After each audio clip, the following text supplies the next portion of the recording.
സ്മൃതിമുദ്രകളിലേക്ക് സ്വാഗതം. നീതിപീഠത്തിൻ്റെ ഔന്നത്യങ്ങളിൽ ഇരിക്കുമ്പോഴും മാതൃശുദ്ധിയാർന്ന സാമീപ്യം കൊണ്ട് ജനമനസ്സുകളിൽ ഇടം നേടിയ വ്യക്തിയാണ് ജസ്റ്റിസ് ശ്രീദേവി. ചിറയൻകീഴ് സർക്കാർ school, NSS college, SN college, law college എന്നിവിടങ്ങളിൽ വിദ്യാഭ്യാസം പൂർത്തിയാക്കി സന്നദ്ധെടുത്ത് പ്രശസ്തനായ ഒരു വക്കീലിൻ്റെ കീഴിൽ പ്രാക്ടീസ് ചെയ്ത് ഔദ്യോഗിക ജീവിതം ആരംഭിച്ച് പിന്നീട് മുൻസിഫ്, sub judge, motor accidents claim tribunal, family court judge, ഹൈക്കോടതി ജഡ്ജി, വനിതാ കമ്മീഷൻ ചെയർപേഴ്സൺ, എന്തിനേറെ പറയുന്നു. ശ്രീദേവി മാഡം കൈവയ്ക്കാത്ത നിയമമേഖലകളില്ല എന്ന് തന്നെ പറയാം. സ്ത്രീയെ ദേവിയായി കാണുന്ന സംസ്കാരം സ്ഫുരിക്കുന്ന നമ്മുടെ ഈ മണ്ണിൽ ഇതാ ഒരു ശ്രീദേവി. സ്മൃതി മുദ്രകളിലെ ഇന്നത്തെ നമ്മുടെ അതിഥിയെ വളരെ സ്നേഹത്തോടെ നമുക്ക് സ്വീകരിക്കാം. Justice D. ശ്രീദേവി. നമസ്കാരം. ജസ്റ്റിസ് ശ്രീദേവി മാഡം, അതൊരു വളരെ ടെക്നിക്കലായിട്ട് വിളിക്കേണ്ട ഒരു പേരാണ് എനിക്ക്. പക്ഷേ അതിൽ നിന്നും മാറിയിട്ട് വ്യത്യസ്തമായി അമ്മ എന്ന് വിളിക്കുന്നതിലാണ് സന്തോഷം. അതിന് തീർച്ചയായിട്ടും വളരെ സന്തോഷം. ചിറയൻകീഴ് എന്ന് പറയുമ്പം എനിക്ക് പെട്ടെന്ന് ഓർമ്മ വരുന്നത് പ്രേം നസീർ സാറിനെയാണ്. പിന്നെ ഭരത് ഗോപിച്ചേട്ടൻ, പിന്നെ GK പിള്ള സാറ്, ഒരുപാട് ജി ശങ്കരപ്പിള്ള. അപ്പം ഈ സിനിമാ നാടക രംഗങ്ങളിലെ ഒരുപാട് പ്രമുഖർ ജീവിച്ചിരുന്ന മണ്ണാണ്. അപ്പോൾ ആ ഒരു ഒരു ഒരു സന്തോഷം. അപ്പോൾ ചിറയൻകീഴ് സ്കൂൾ വിദ്യാഭ്യാസം ചിറയൻകീഴായിരുന്നു. 10ാം ക്ലാസ് വരെ ചിറയൻകീഴായിരുന്നു. 10ാം ക്ലാസ് വരെ അവിടെയായിരുന്നു. ചിറയൻകീഴായിരുന്നു. ഗുരുദേവൻ ചിറയൻകീഴല്ല, ചെമ്പഴന്തിയിലാണ് ജനിച്ചതെങ്കിലും അദ്ദേഹത്തിൻ്റെ കർമ്മമേഖല കേരളം മുഴുവനും ഉണ്ടായിരുന്നു. പക്ഷെ ചിറയൻകീഴ് കൂടുതൽ ഒരു ഒരു ബന്ധമുണ്ടായിരുന്നു. ചിറയൻകീഴിൽ എൻ്റെ വീടിരിക്കുന്ന പറമ്പിൽ അവിടെ പണ്ട് എൻ്റെ അമ്മയുടെ വിവാഹത്തിന് അദ്ദേഹം ഉണ്ടായിരുന്നു. അന്ന് അവസാനമായിട്ട് ചിറയൻകീഴ് വന്ന് ഗുരുദേവൻ വന്ന ദിവസമായിരുന്നു അത്. അതിന് മുമ്പ് അവിടെ വന്നിട്ടുണ്ട്. അവിടെയുള്ള അന്നൊക്കെ ആൾക്കാർക്ക് ഈ ശുചിത്വം ഒന്നും ഉണ്ടായിരുന്നില്ലല്ലോ. അപ്പോൾ അദ്ദേഹം, എൻ്റെ അമ്മ അന്ന് ടീച്ചറാണ്. അപ്പോൾ അമ്മയോട് പറഞ്ഞിരുന്ന, പിന്നെ ഇവിടെ നിന്ന് 10 വീട്ടുകാർ രാവിലെ എഴുന്നേറ്റ് കുളിച്ച് ഡ്രസ്സ് കഴുകി വൃത്തിയാക്കുന്ന 10 പേരുടെ പേരെഴുതി അയക്കണമെന്ന് പറഞ്ഞിട്ടുണ്ടായിരുന്നു അമ്മയടുത്ത്. അങ്ങനെ അമ്മ എഴുതി അയച്ചിട്ടുണ്ടെന്നൊക്കെ പറഞ്ഞു. അപ്പോൾ കൃത്യമായിട്ട് എല്ലാവരും ശുചിത്വം പാലിച്ചിരുന്നു. അങ്ങനെയുള്ളവരുടെ അന്ന് വളരെ ശുചിത്വം ഇല്ലാത്ത ഒരു സമൂഹമായിരുന്നു അന്ന്. അപ്പോൾ ഇങ്ങനെ ചെയ്തിരുന്നു എന്ന് അമ്മ പറഞ്ഞ് കേട്ടിട്ടുണ്ട്. അദ്ദേഹം കല്യാണത്തിന് വന്നു, അതിനുശേഷം പിന്നീട് ചിറയൻകീഴ് പിന്നെ വന്നിട്ടില്ല. അവസാനത്തെ. അപ്പോൾ അമ്മയ്ക്ക് കാണാൻ സാധിച്ചോ? അമ്മയ്ക്ക് അതിന് മുമ്പ് പലതാണ്. ഞാൻ കണ്ടിട്ടില്ല. ഇല്ല. പക്ഷേ കണ്ടിട്ടില്ലെങ്കിലും അദ്ദേഹം വന്ന സ്ഥലത്ത് ഒരു അമ്പലം പോലെ ഉണ്ടാക്കിയിട്ട്, ഇന്ന് അവിടെ ശ്രീനാരായണ ആശ്രമം എന്ന് പറഞ്ഞൊരു അമ്പലവും ഒക്കെ ഉണ്ടാക്കിയിട്ടുണ്ട്.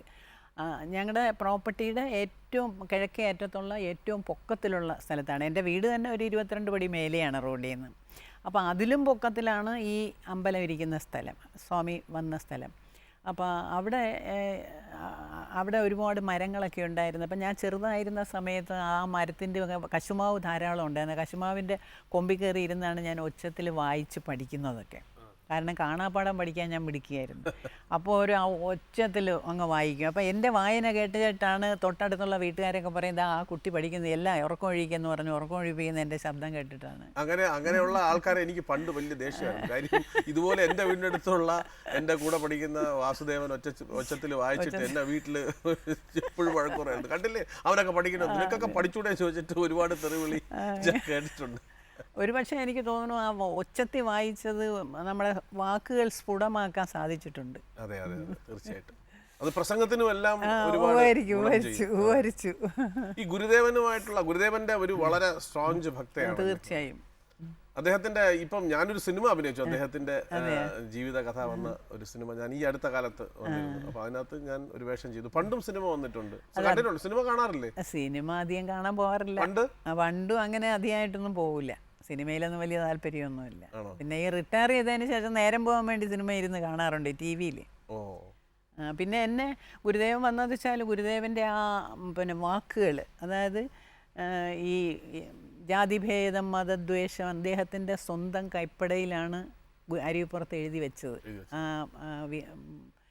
ഒരു വിഗ്രഹം പ്രതിഷ്ഠിച്ചല്ലോ, ആ കെട്ടിടത്തിൻ്റെ ചുവരിൽ അദ്ദേഹം എഴുതി വെച്ചാണ് ജാതിഭേദം, മതദ്വേഷം ഏതുമില്ലാതെ സോദരത്വം വാഴുന്ന സ്ഥാനമാണിത് എന്നെഴുതി വെച്ചത്.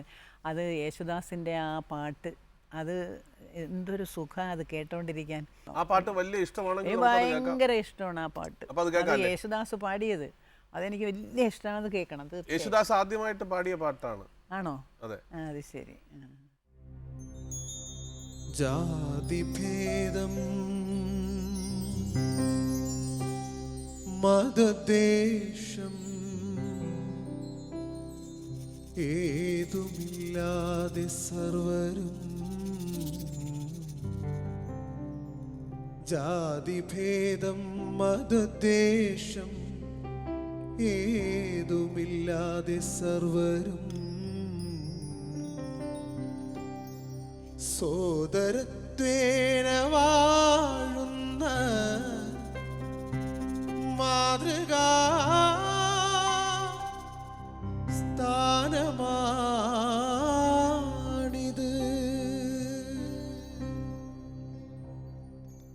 യേശുദാസ് ആദ്യമായിട്ട് പാടിയത് ഇതാണ്. 4 വരി പാടിക്കഴിഞ്ഞാണ് സിനിമയിലേക്ക് കയറുന്നത് തന്നെ. അതൊരു വലിയ ഭാഗ്യമാണല്ലോ. അതാണ് അതിൽ തുടങ്ങിയിട്ടാണ് ഇത്രയും ഉയർച്ചയും. തീർച്ചയായും ലോകം മുഴുവൻ പേര് കേട്ടില്ലേ. തീർച്ചയായും എൻ്റെ ജീവിതത്തിൽ ഞാൻ പറയാം, അദ്ദേഹത്തിൻ്റെ ആദർശങ്ങൾ ഇങ്ങനെ ജീവിതത്തിൽ മുറുകെ പിടിച്ചതാണ് എൻ്റെ ജീവിതത്തിൻ്റെ വിജയം. ഹൈക്കോടതി വരെ എത്താൻ കഴിഞ്ഞത് അതുകൊണ്ട് തന്നെയാണെന്നാണ് ഞാൻ വിശ്വസിക്കുന്നത്. ഹൈക്കോടതിയിൽ എത്തുന്നതിന് മുമ്പ് ഒന്ന് സ്കൂളിൽ നിന്ന് വരാം. സ്കൂൾ സ്കൂളിന്റെ പേരെന്തായിരുന്നു? ചിറയൻകീഴ്. ഞാൻ ഗവൺമെൻറ് സ്കൂളാണ് ആദ്യം പഠിച്ചത്, 6ാം ക്ലാസ് വരെ. 7ാം ക്ലാസ് മുതലാണ് ശാരദാവിലാസം സ്കൂളിലാണ് പഠിച്ചത്. ആ 2 സ്കൂളുകളാണ് അന്നുണ്ടായിരുന്നത്. അത് പ്രൈവറ്റ് സ്കൂളാണ്. ഓ, ശാരദാവിലാസം ഇംഗ്ലീഷ് ഹൈസ്കൂൾ. അമ്മയും അമ്മ ഈ ആദ്യത്തെ മിഡിൽ സ്കൂളിലും അച്ഛൻ ഹൈസ്കൂളിലുമാണ് പഠിപ്പിച്ചുകൊണ്ടിരുന്നത്.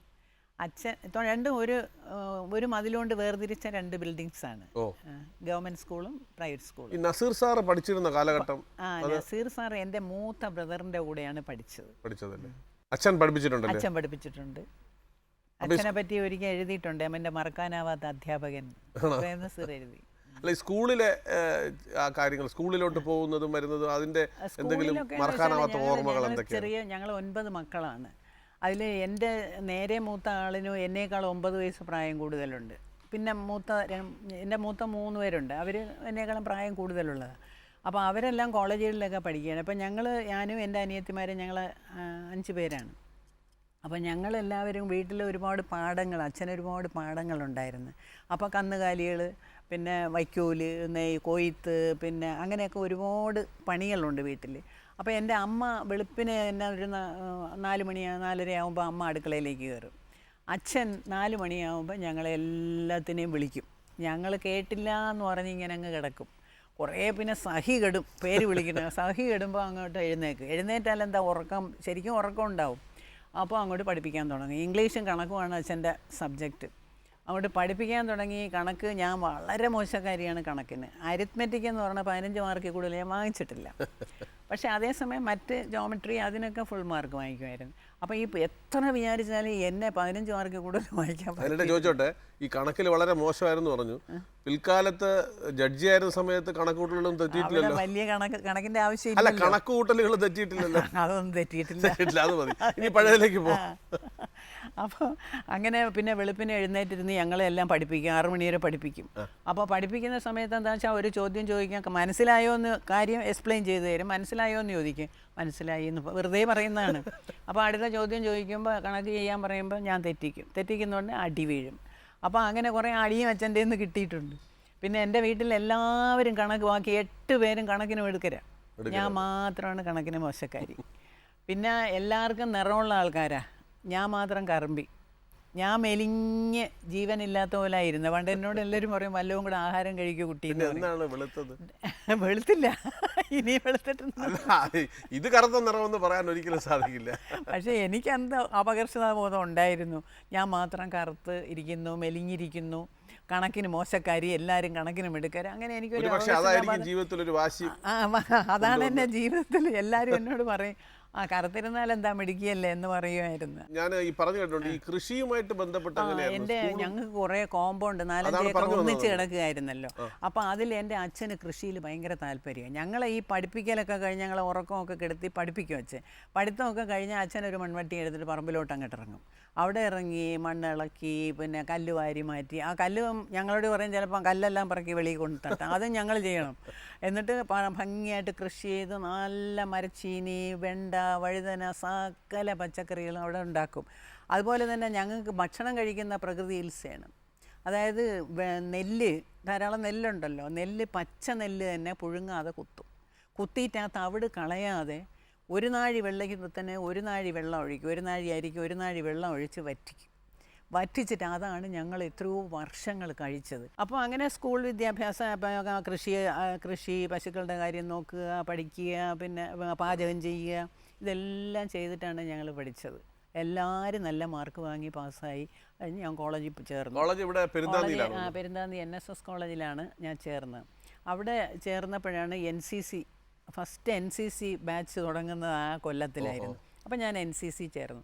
NCC ചേർന്നപ്പോൾ എന്ത് പറ്റിയെന്ന് പറഞ്ഞാൽ ഞങ്ങൾക്ക് രാവിലെ ട്രെയിനിങ് ഉണ്ട്. ആ വെയിലത്ത് ട്രെയിനിങ്ങൊക്കെ കഴിഞ്ഞ് ക്ഷീണിച്ച് നേരെ ക്ലാസ്സിൽ പോകും. ക്ലാസ്സിൽ പോയാൽ എന്താ ജോലിയില്ല. 4 മണിക്കൊക്കെ പണ്ട് അച്ഛൻ ഒഴിപ്പിച്ച ഒരു ഉറക്കം തൂങ്ങുക, ഇരുന്നിങ്ങനെ ഉറങ്ങുക. ക്ലാസ്സിൽ പോയിരുന്നാൽ ഉറങ്ങും. ഇപ്പോൾ കോളേജിൽ എൻ്റെ തൊട്ടപ്പുറം 2 കൂട്ടുകാരുണ്ട്. അവരാണ് പിന്നെ ഇടയ്ക്കിടയ്ക്ക് നുള്ളിത്തരും കയ്യിൽ. അപ്പോൾ അത് കണ്ട് ഉടനെ എഴുന്നേറ്റ് അടുത്ത ക്ലാസ്സിൽ പോകും. അങ്ങനെ പോയി. അപ്പോൾ അങ്ങനെ ഏതായാലും അവിടെ പിന്നെ അന്ന് എനിക്ക് മറക്കാനാവാത്ത എൻ്റെ ടീച്ചറാണ് സുലോചന ദേവി, സുലോചന ദേവി. അവരെൻ്റെ ടീച്ചറായിരുന്നു. പിന്നെ വലിയ നോവലിസ്റ്റായിരുന്ന രാജലക്ഷ്മി ഫിസിക്സ് ലെക്ചറായിരുന്നു.